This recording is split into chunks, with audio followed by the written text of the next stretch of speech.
अपन channel SCS Mithila के करू subscribe और बेल बटन जरूर दबा दिया ताकि हर खबर सबसे पहले पहुंचे अहां तक। मतगणना कार्य सुरक्षित एवं शांतिपूर्ण वातावरण में संपन्न कराने को लेकर एसडीओ ने निर्धारित किया रूट ट्रैफिक प्लान।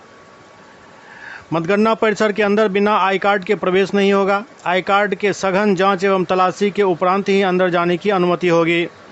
अनुमंडल पदाधिकारी सदर विकास कुमार, अनुमंडल पुलिस पदाधिकारी सदर अमित कुमार एवं पुलिस उपाधीक्षक यातायात द्वारा संयुक्त रूप से प्रेस विज्ञप्ति जारी करते हुए कहा गया कि लोकसभा आम निर्वाचन 2024 के अवसर पर 13 मई 2024 को चतुर्थ चरण में 14 दरभंगा संसदीय निर्वाचन क्षेत्र का चुनाव संपन्न हुआ।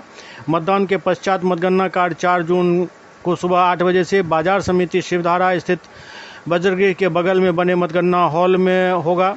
मतगणना के अवसर पर वज्रगृह एवं मतगणना हॉल जाने के रास्ते, मतगणना परिसर के प्रवेश द्वार, मतगणना परिसर के आसपास समुचित सुरक्षा व्यवस्था के साथ साथ मतगणना स्थल पर आने वाले वाहनों के लिए समुचित पार्किंग स्थल एवं ट्रैफिक प्लान सुनिश्चित किया जाना अत्यंत आवश्यक है ताकि मतगणना कार्य सुरक्षित और शांतिपूर्ण वातावरण में संपन्न हो सके।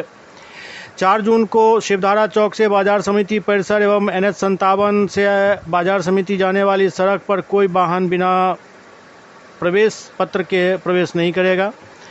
बाजार समिति के मुख्य द्वार के अंदर से कोई वाहन अथवा कोई व्यक्ति बिना प्रवेश पत्र के मतगणना परिसर में जाने की अनुमति उसको नहीं रहेगी। मतगणना कार्य में संलग्न अधिकारी, कर्मचारी एवं मतगणना अभिकर्ता के लिए पार्किंग स्थल की व्यवस्था की गई है।